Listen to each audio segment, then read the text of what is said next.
Hello dear student, कैसे हो आप सब। आई होप कि आप सब अच्छे होंगे। तो स्टूडेंट्स, प्रीवियस क्लास में हम जो कि इलस्ट्रेशन 31 तक गया था और मैं ग्रेजुअल इंक्रीज और डिक्रीज वाला जो कि आपको बता गया था। ठीक है, यानी कि आज हम इलस्ट्रेशन 32 करेंगे। ठीक है, यानी कि आज हम 32 से आगे करेंगे। कोशिश करेंगे बहुत जल्द ये ज्योमेट्रिक मीन खत्म हो जाए, फिर हमारा हार्मोनिक मीन आएगा।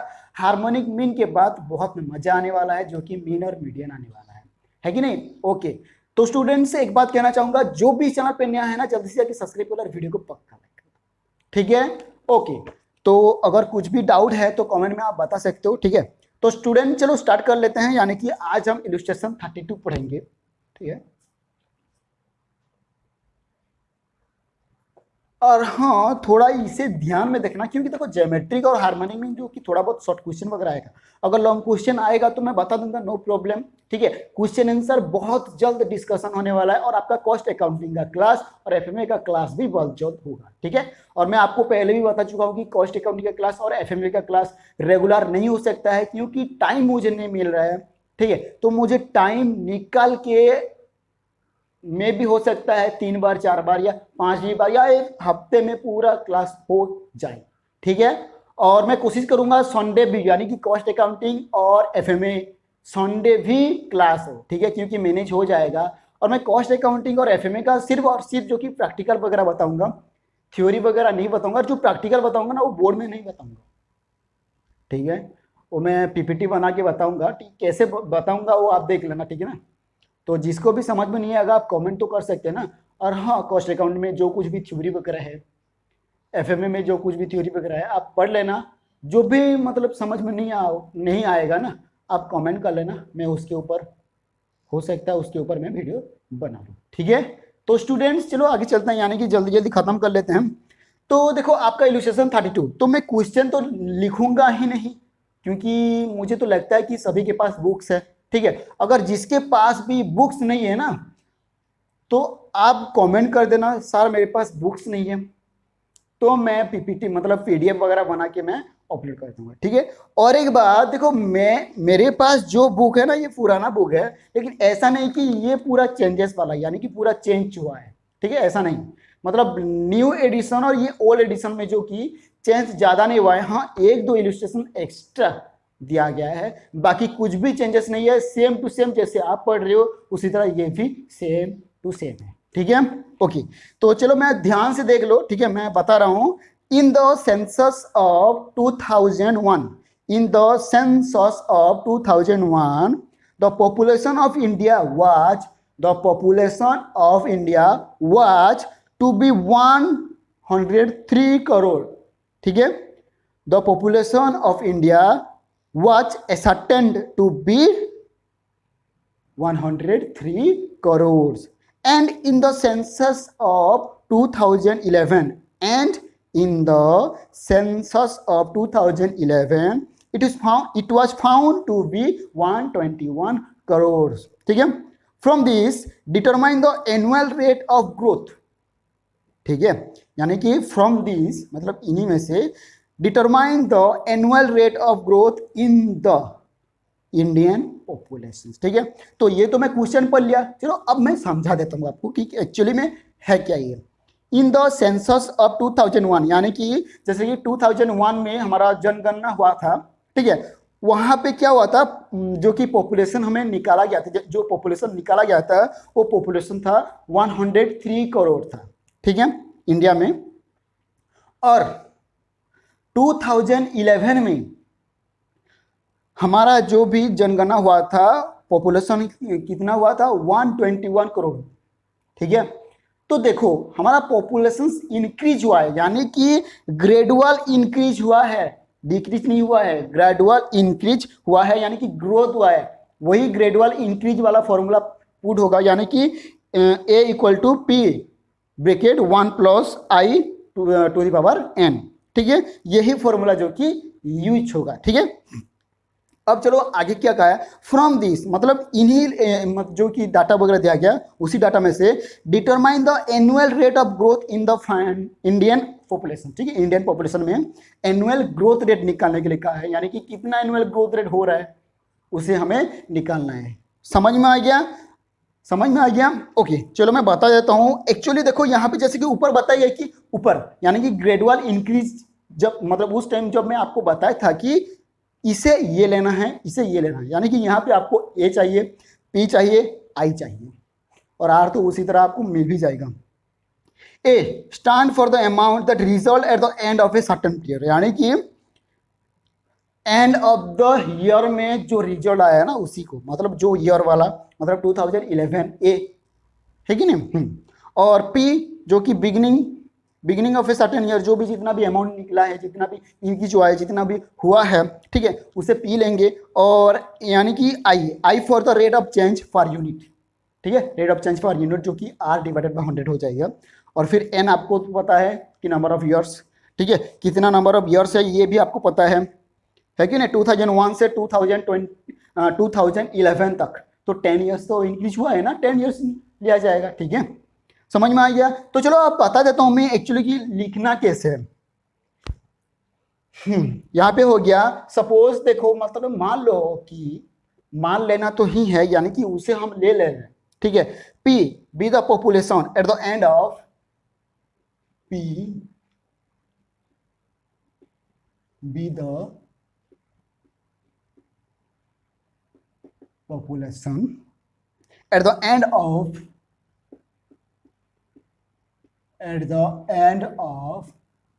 2001, ठीक है। यानी कि 2001 में जो कि इसका मतलब 2001 के एंड में पी का मतलब पॉपुलेशन जो हुआ है ना, उसे हम पी ले लेंगे, ठीक है, उसे हम पी लेंगे। कितना हुआ है? 103 करोड़, ठीक है। समझ में आ गया? ये हो गया। अब आ जाता है हमारा पी के बाद जो कि ए आएगा, ए बी द, अच्छा चलो, A be the population at the end of, A be the population at the end of 2011, ठीक है। 2011 में जो कि उसका जो कि जितना भी एमआर वगैरह जितना भी रिजल्ट आया है, कितना आया? 121 करोड़। ये एस भी छूट गया। ओके, तो ये हो गया। तो अब जैसे कि क्वेश्चन मतलब हमारा फॉर्मूला के हिसाब से हमें ए मिल चुका है, पी भी मिल चुका है। तो अब आ जाते हैं आई की तरफ। आई और एन चाहिए, तो आई क्या है और एन क्या है? तो मैं यहाँ पे क्या करूंगा, आई with the rate of increase, मतलब ऊपर लिखा हुआ है ना for the rate of change per unit, जो कि मतलब यहाँ पे इंक्रीज हो रहा है ना, तो कैसे होगा? इंक्रीज पर यूनिट, ठीक है। पर यूनिट ये होगा, कितना होगा? R divided by 100। तो यहाँ पे ध्यान रखो, आई के बदले आर डिवाइडेड बाय 100 लिख लेना, खत्म हो गया। फिर अब आ जाते हैं एन, यानी कि एन का मतलब क्या? द नंबर्स ऑफ ईयर्स, ठीक है, जो कि 10 ईयर्स निकला है। समझ में आ गया? ये 10 फिर कैसे निकला, ऐसे नहीं बोलना, 2011 माइनस 2001, ठीक है। तो जाओ इसे कैलकुलेट कर लो, 10 तो ही आएगा ना, आएगा कि नहीं आएगा? ओके, ये 2011 है और ये माइनस 2001 है, तो ये 10 ही आएगा, जो कि ये 10 ईयर्स हो गया। अब हो गया आपका लिखना, ठीक है। अब लिखने के बाद आपका क्या होगा, मतलब फॉर्मूला के हिसाब से, मतलब कैसे?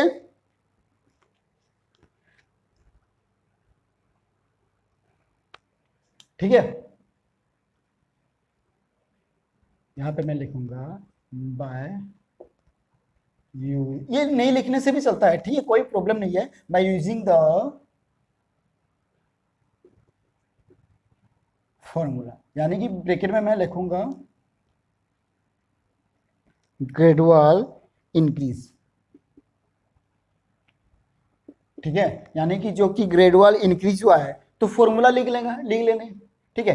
तो फॉर्मूला क्या है? फॉर्मूला देख लो, मतलब ठीक है, जैसे कि आपको करना है ना formula, A equal to P P, अच्छा यहाँ पे ब्रैकेट नहीं लेगा ना, okay, A equal to P bracket 1 plus, तो यहां पे देखो 1 प्लस एन मतलब 1 प्लस आई आता था, 1 प्लस आई आता था, लेकिन आई की जगह पे जो कि क्या आ जाएगा R/100। तो यहाँ पे प्लस हो गया 1 प्लस, और ये 1 है, ठीक है ना, मतलब फिर मत बोलना कि ये आई है, हाँ 1 plus R/100 to the power, मतलब जो कि इसका स्क्वायर होगा कितना होगा 10, ठीक है। मतलब मैं एक साथ ही लिख दिया। तो अगर मैं चाहूं तो इसे फॉर्मूला लिख रहा हूं तो क्या करूंगा, मैं फॉर्मूला लिखूंगा तो इसे क्या करूंगा, मैं इसे एन कर देता हूं, प्रॉब्लम खत्म हो गया ना हमारा काम। अब क्या करूंगा, अब मैं फॉर्मूला यूज करके इसका आंसर निकालूंगा, निकाल पाऊंगा ना। ओके, तो चलो देखते हैं यहाँ पे फॉर्मूला में यूज करके। ए मतलब कितना है 121, देख लो इसके हिसाब से कर लेता हूँ, ठीक है ना, इक्वल टू, तो पी कितना है 103। यहाँ पे देखो, यहाँ पे आपको ज्योमेट्रिक मीन यूज होता है, यानी कि ज्योमेट्रिक मीन होता है तो कब यूज होता है आपको ध्यान में रखना है, प्रैक्टिस करके प्रैक्टिस करके प्रैक्टिस करके आपका यूज हो जाएगा, ठीक है, मतलब याद भी हो जाएगा कि कहाँ पे यूज होगा एक्चुअली। अब ये हो गया, फिर 1 प्लस, और ये मतलब 103 है, ठीक है ना, फिर भी नहीं बोला कि सर ये कैसा है, क्या हुआ है।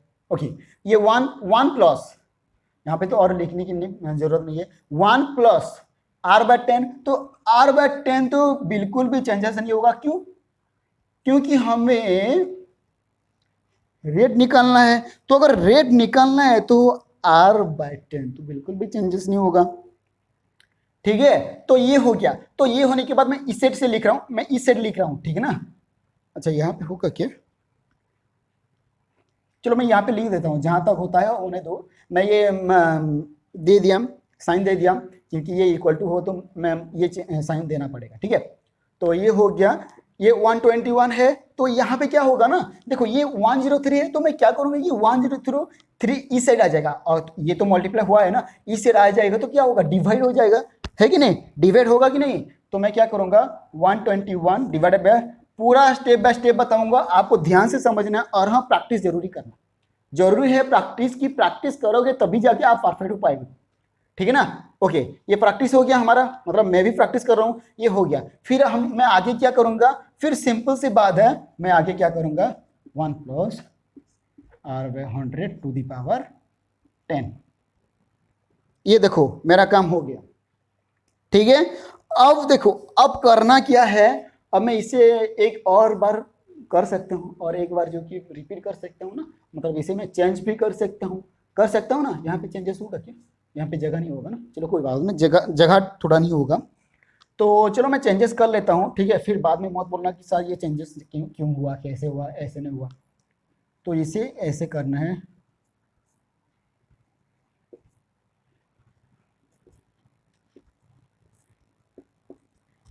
ठीक है।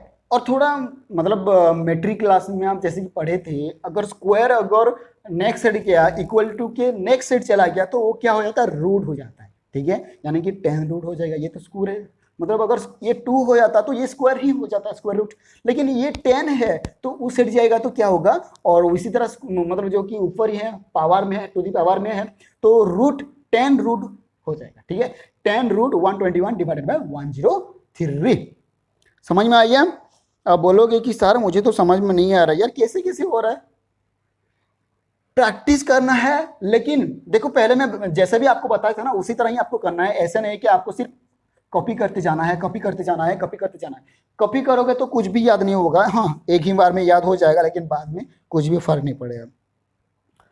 ओके, ये हो गया, तो मैं क्या करूंगा, ये 10 मैं इस साइड ले आऊंगा, 1 प्लस 1/100 इक्वल टू, तो देख लो मैं कैसे कर रहा हूँ, 121 डिवाइडेड बाय 103, ये हो गया ऐसे, और यहाँ पे मैं लिख लूंगा 10, ठीक है, इस तरह मैं करना चाहता हूँ।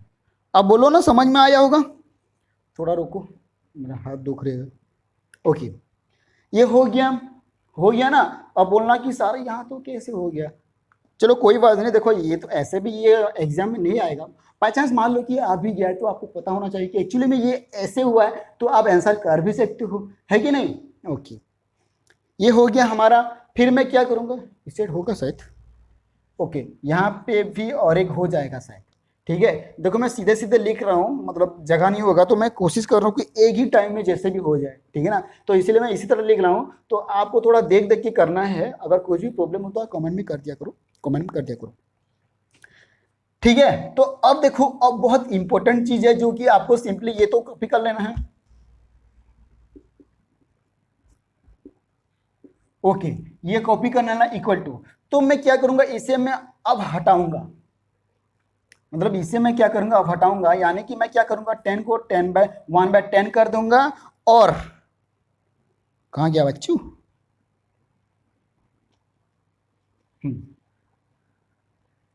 ओके सॉरी, ऐसे ही करूंगा क्यों,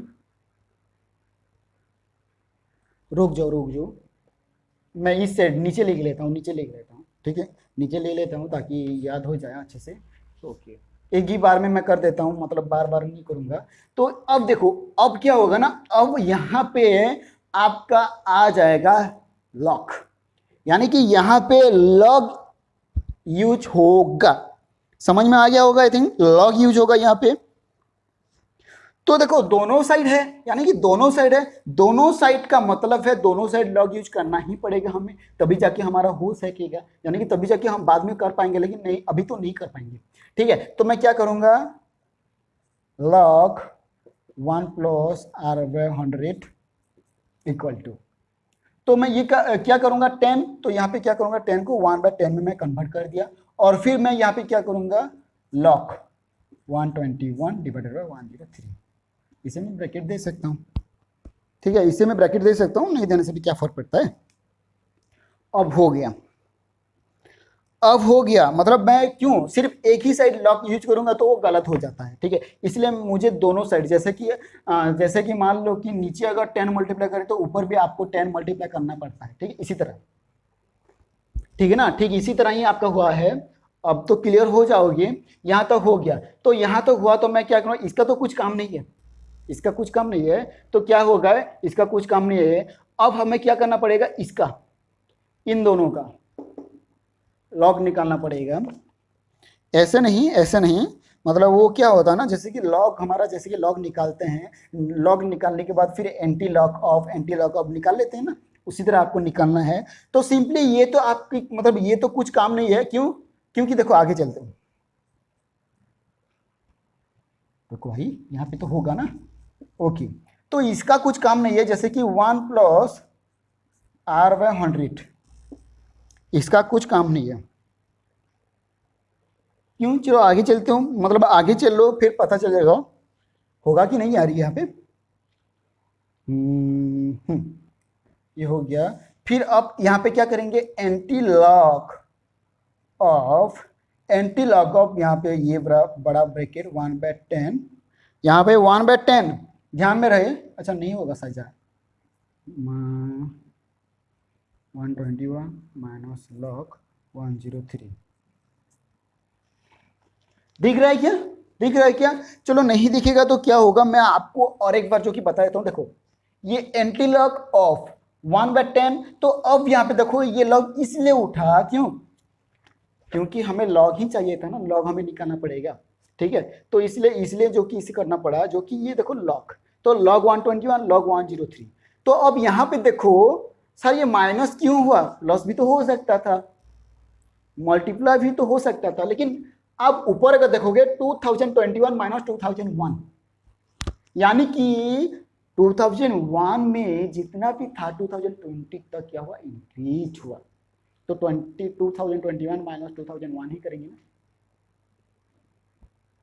वही, ठीक है, वही हमें करना पड़ा, और यहाँ पे तो हमें ईयर लिखना ही नहीं है, क्योंकि हमें निकालना है, निकालेंगे तभी जाके तो ईयर, मतलब क्यों लिखेंगे भाई, है कि नहीं। तो इतना तो हो गया, ये समझ में आ गया, ये देख लो, और एक बार पढ़ रहा हूं, एंटी लॉग ऑफ 1/, ये देखो ब्रैकेट आ गया, log 121 - log 103, अब क्लियर, अब क्लियर, अब तो इसका कम कुछ नहीं, इसे हम ऐसे ही रखेंगे, फिर इसका काम है, मतलब इन दोनों का काम है, ठीक है ना।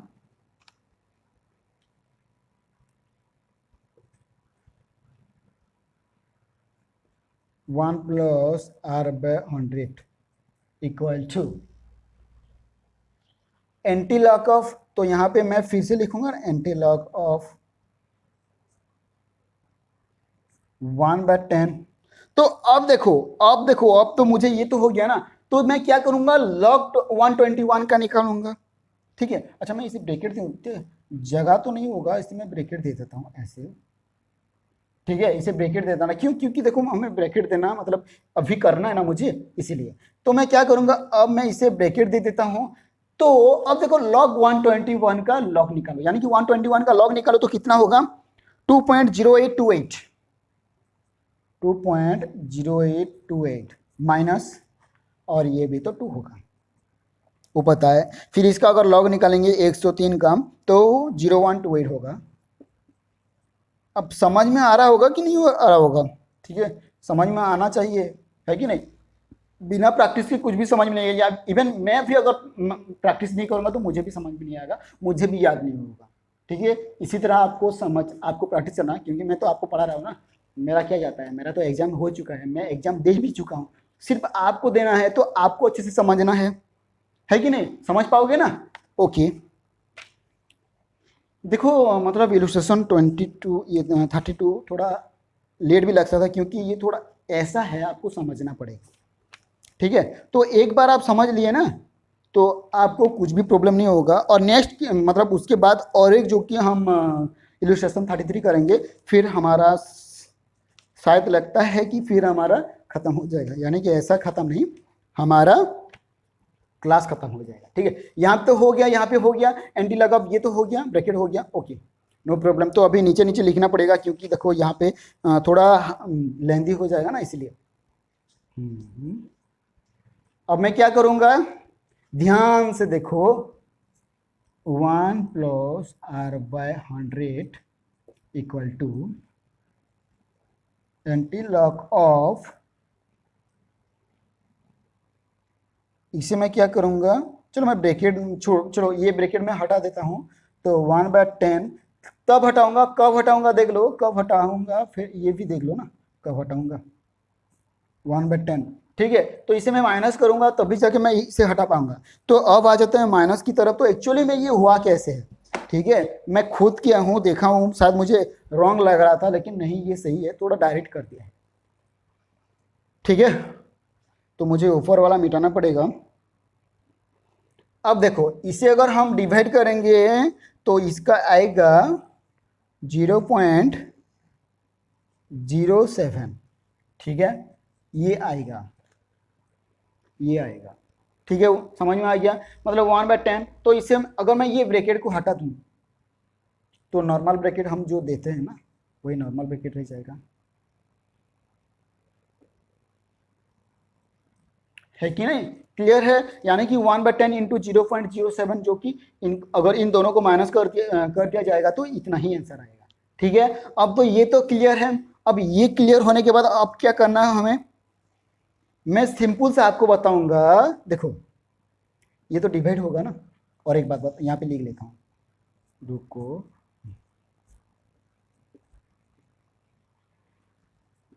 Anti log of 0.07 divided by 10। ठीक है, मैं ऐसे कर दिया। अब 1 इंटू 0.07 से मल्टीप्लाई करोगे तो वही तो होगा ना, तो वही डिवाइडेड बाई 10 कर दिया, अब तो हो गया। अब हो गया होगा, फिर अब क्या करूंगा मैं, इसे मैं पूरा डिवाइड कर लेता हूं, कर पाऊंगा ना, ओके, इसे मैं पूरा डिवाइड कर लेता हूं।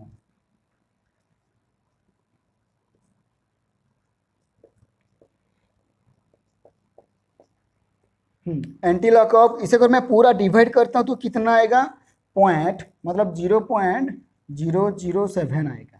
ठीक है, देख लो आप आंसर थोड़ा ट्राई कर लो, क्योंकि आंसर में थोड़ा रॉन्ग दिया हुआ है। अगर न्यू बुक्स में दिया होगा तो बहुत बढ़िया है, नो प्रॉब्लम, मुझे तो पता ही नहीं है। ठीक है, मेरे पास बुक नहीं है न्यू बुक, जो कि ओल्ड बुक है, ओल्ड बुक से मैं पढ़ा रहा हूँ। आपको ट्रिक जानना है ना, हाँ वही तो हो ही जाएगा। ओके, अब ये हो गया हमारा काम। तो अब क्या करेंगे इसका, ठीक है, 0.007 का हमें क्या करना है, हमें निकालना है एंटी लॉग। तो और एक बार में हो जाएगा, 1 + r/100, ये 100 है। ठीक है, इक्वल टू, तो अगर मैं इसका निकालूं तो इसका कितना आएगा 1.016 1.0162487 इतना आएगा। ठीक है, मतलब मैं खुद कैलकुलेट किया हूँ, देखा हूँ। तो मैं क्या करूँगा, मैं सिर्फ 3 ही नंबर को लूँगा ना। तो मैं ये क्या करूँगा, बाकी को मैं मिटा देता हूँ। मिट जा, ओके मिट गया।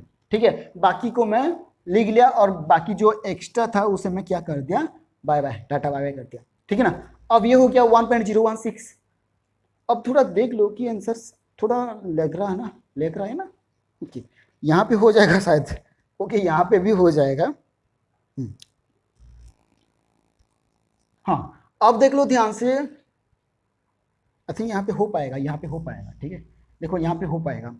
तो मैं क्या करूँगा, of R/100 equal to 1.016 minus 1, यानी कि ये जो प्लस हुआ है ना, ये प्लस, ठीक है, मतलब 1 प्लस हुआ है ना, ये 1 क्या हो गया, उसे चला गया। तो 1.016 माइनस 1 हो गया कि हो गया कि नहीं। अब कितना बच गया, बाकी जो भी बच गया निकाल लो ना।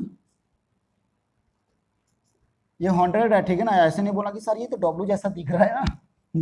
तो क्या होगा 0.016।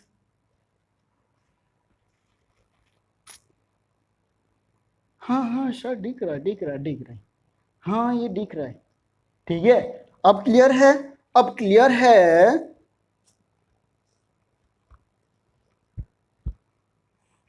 ये हो गया आपका। फिर मैं क्या करूंगा, इसे कर दूंगा implies that R equal to. तो अगर मैं सिर्फ R रखूं तो ये डिवाइड हुआ है, अगर ये डिवाइड होगा तो अगर इक्वल टू के उस साइड चला गया तो क्या होगा, मल्टीप्लाई हो जाएगा। 100 इंटू 0.016 और मैं लिख सकता हूं R इक्वल टू 1.16। अब ये बोलो ना आंसर 1.16 हुआ ना, 16 थोड़ी ना होगा, सिर्फ 6 होगा। ठीक है ना। अच्छा, मैं 16 लिखा हूँ क्या, ऊपर से देख लेता हूँ ताकि, हाँ हाँ ठीक है। ये ठीक है, ओके सब ठीक है। ठीक है, तो यहाँ पे कितना होगा आंसर 1.6। अब ये 6 नहीं दिखेगा ना। अब देख लो आपका आंसर आ चुका है। ठीक है, यानी कि ये रेट, एनुअल पर रेट जो कि इंक्रीज हो रहा है ना, नीचे लिख लेना, नीचे अच्छे से लिख लेना। ठीक है, थर्स तो annual rate of growth in the Indian population has been 1.6%। ठीक है, यहाँ पे लिख देना, लिखना। हो गया आपका आंसर, मतलब मैं एक ही में खत्म कर दिया है कि नहीं। तो और एक खेलते हैं, और एक कर लेता हूँ। ठीक है, ओके चलो। इलस्ट्रेशन 32 हमारा क्लियर हो गया, यानी कि इलस्ट्रेशन 32 में आपका कुछ भी डाउट नहीं हुआ होगा, है कि नहीं। अगर डाउट हुआ तो कमेंट कर सकते हो यार, कमेंट किस लिए दिया गया है कि नहीं। ओके, तो चलो मैं मिटा देता हूँ, देख लो अच्छे से। और हाँ, अगर ये पसंद आए ना, सब्सक्राइब तो कर देना, एक लाइक भी कर देना। ठीक है, और अपने दोस्तों को भी शेयर कर देना, कोई तो पढ़ रहा होगा अपने दोस्त। चलो मैं मिटा देता हूँ भाई, यहाँ से मिटाना बहुत मुश्किल हो जाता है। ठीक है ना, है कि नहीं। सभी में देखो, सभी में मेहनत लगना पड़ता, लगेगा। ठीक है, काम में भी मेहनत करो, यहाँ से भी मेहनत करो, और पढ़ने के लिए भी मेहनत करना पड़ता है। पढ़ता है कि नहीं, हाँ पढ़ता है ना, बिना मेहनत के क्या कर पाओगे।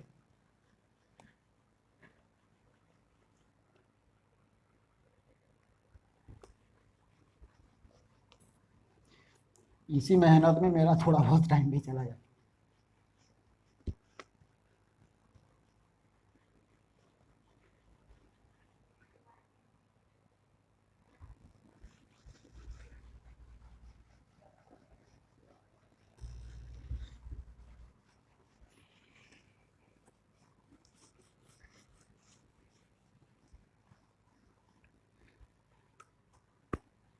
और एक इलस्ट्रेशन खत्म कर लेते हैं। ठीक है, फिर आगे चलेंगे। कोशिश करूंगा कि और एक क्लास में जो कि आपका पूरा इलस्ट्रेशन खत्म हो जाए। ठीक है, और नेक्स्ट क्लास में आपका ये सब हो जाएगा, मतलब नेक्स्ट क्लास में आपका इलस्ट्रेशन मतलब एक्सरसाइज कर दिया जाएगा। ठीक है ना, एक्सरसाइज करेंगे, बहुत मज़ा आता है एक्सरसाइज भी। आपको करना है, प्रैक्टिस करना है कि नहीं। बिना प्रैक्टिस के तो कुछ नहीं हो सकता ना। ओके, तो अब चलो इलस्ट्रेशन 33 कर लेते हैं। इलस्ट्रेशन 33। तो एक्चुअली इलस्ट्रेशन 33 कहा क्या है, देख लो। ए मशीन डेप्रिसिएट बाय 5%। और मैं ये जो पढ़ाया हूँ ना, सेम टू सेम आपके एक्सरसाइज में है। ठीक है। तो मैं बता दूंगा एक्चुअली में कैसे हुआ है कैसे नहीं हुआ है। हाँ, न्यू बुक में थोड़ा इधर उधर हो भी सकता है इलस्ट्रेशन। मान लो कि मेरे पास यहाँ पे 10 जो है वो आपके 11 या 12 में हो सकता है। ठीक है, तो आपको थोड़ा ध्यान से देखना है और ध्यान से पढ़ना है, समझ के पढ़ना है, ताकि आप अच्छे से पढ़ सकते हो। ठीक है ना। ओके, चलो मैं बता देता हूँ illustration 33। A machine depreciated by 5% in the first year, यानी कि पहले ईयर में, फर्स्ट ईयर में मशीन क्या हुआ है, 5% डेप्रिसिएट हुआ है। ठीक है। 10% इन द सेकेंड ईयर, यानी कि 10% सेकेंड ईयर में जो कि डेप्रिसिएट हुआ है। 12% in the third year, third year में 12% डेप्रिसिएट हुआ है। In the fourth year 30% in the fourth year, और फोर्थ ईयर में 30% डेप्रिसिएट हुआ है। ठीक है ना। और 15% इन द फिफ्थ ईयर। ठीक है, 15% फिफ्थ ईयर में डेप्रिसिएट हुआ है। अब क्लियर है ना। ओके, यहाँ पे निकालने के लिए क्या कहा है, determine the average rate of depreciation, यानी कि डेप्रिसिएशन का एवरेज रेट निकालने के लिए कहा है। तो चलो निकाल भी सकते हैं ना। सॉल्यूशन क्या कैसे करना है देख लो। पहले ये तो मतलब जैसे कि यहाँ पे ईयर लिखना है, यानी कि जो कि अब ये नहीं लिखोगे तो भी चलेगा, क्योंकि ये बाकी सब कुछ यहाँ पे सिर्फ क्या लिखा है ना, इन फोर्थ ईयर यानी फिफ्थ ईयर, तो 1 2 3 4 5 भी लिख सकते हैं। ठीक है, परसेंटेज ऑफ डेप्रिसिएशन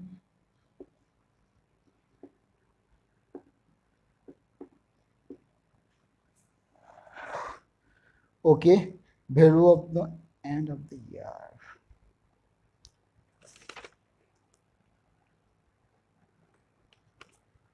वैल्यू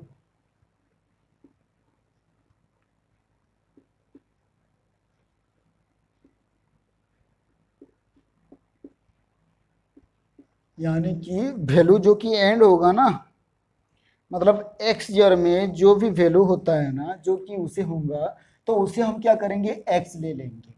ठीक है, तो अब हम लॉग एक्स तो निकाल ही सकते हैं ना, अब हम लॉग एक्स निकाल ही सकते हैं। अब क्लियर है। ठीक है।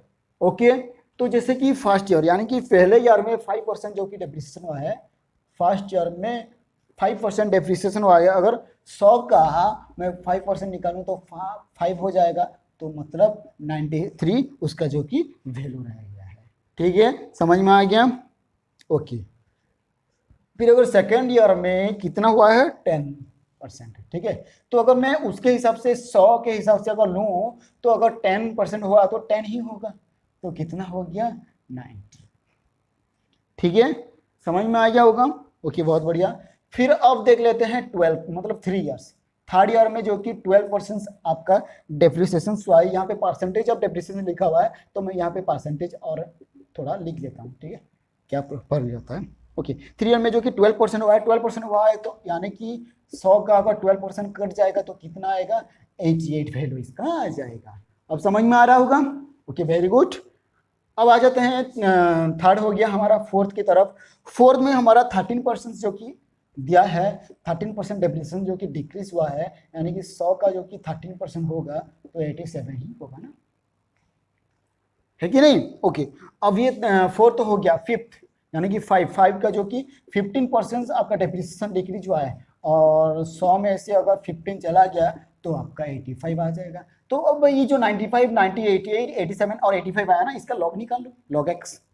ठीक है ना, तो कितना लॉग आएगा आपको शायद पता है, तो यान 1.9377, ये भी 1 पॉइंट होगा यार, 9542।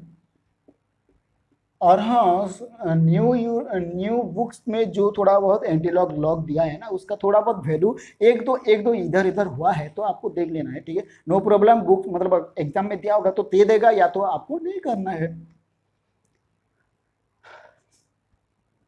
1.9445, ठीक है, 1.9395, 1.9294, ये हो गया।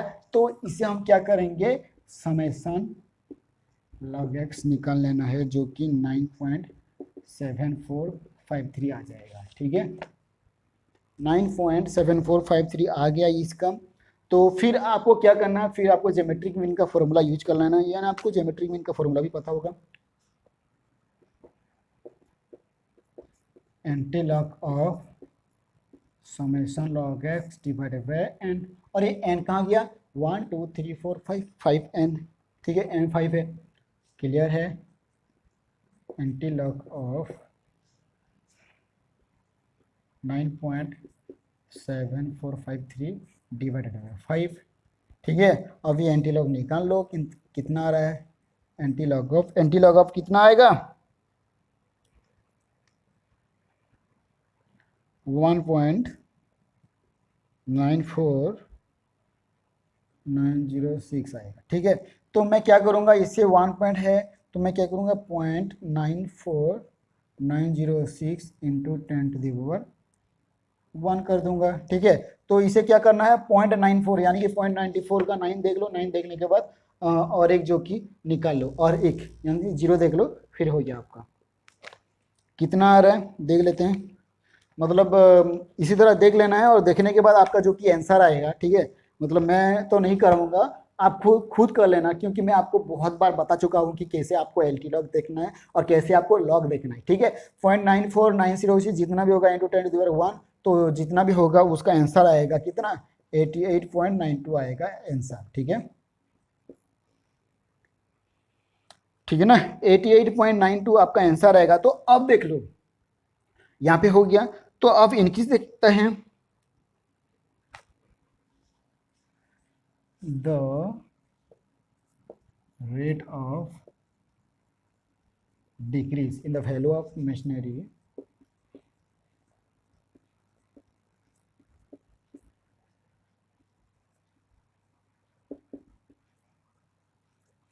मशीनरी, ठीक है। तो पहले क्या था, पहले 100 था और माइनस 88.92, बाकी कितना बच गया, 11.08%। देखो ये रेट इंक्रीज आ गया, अब दिख रहा होगा ना, ये दिख रहा होगा ना, मतलब थोड़ा मेरा इंक खत्म होने वाला है। ये हो गया 11.08%, ये हो गया 88.92, और ये हो गया 100 माइनस 88.92। अब क्लियर हो गया, ये निकालना है, निकालने के बाद जितना भी आएगा ना 100 से माइनस करना है, तो मतलब इंक्रीज हुआ या डिक्रीज हुआ, कितना इंक्रीज हुआ कितना डिक्रीज हुआ आपको पता चल जाएगा, ठीक है ना। तो स्टूडेंट्स नेक्स्ट क्लास में हम आगे चलेंगे, और बहुत अच्छा भी लगता है, बहुत बढ़िया लगता है कि हमारा बहुत जल्द कंप्लीट होने वाला है, यानी कि ज्योमेट्रिक मीन खत्म हो जाएगा तो फिर हार्मोनिक मीन चलेंगे। हार्मोनिक मीन के बाद ना, हार्मोनिक मीन ज़्यादा नहीं है, ठीक है ना, क्योंकि देखो हम अगर हम करेंगे, मतलब जैसे कि ये 17 तक है, ठीक है, तो ये तो हमें नहीं करना चाहिए, अगर मेरे हिसाब से अगर देखा जाएगा तो ये नहीं करना चाहिए, और करना भी चाहिए। करना क्यों चाहिए, करना कि थोड़ा बहुत आपको नॉलेज भी मिल सकता है। नहीं करना क्यों चाहिए, क्योंकि एग्जाम में इतना तो हार्ड नहीं आएगा, मतलब इतना इसी तरह का नहीं आता है, ठीक है। जो कि आता है ना, मीन से आता है, मीडियन से आता है और मोड से आता है, ठीक है, यही सब जो कि आता है, और ये तो आपको मतलब आपके पास तो आएगा नहीं, ठीक है। तो स्टूडेंट्स देख लो, आपका मतलब इलस्ट्रेशन 33 कंप्लीटेड, ठीक है ना। तो नेक्स्ट क्लास में हम फिर आगे चलेंगे, और हाँ मुझे कमेंट में जरूर बताना कि एक्चुअली में ये क्लास आपको कैसा लगा, ठीक है। तो स्टूडेंट्स, तो तब तक के लिए बाय बाय, मिलते हैं नेक्स्ट क्लास में।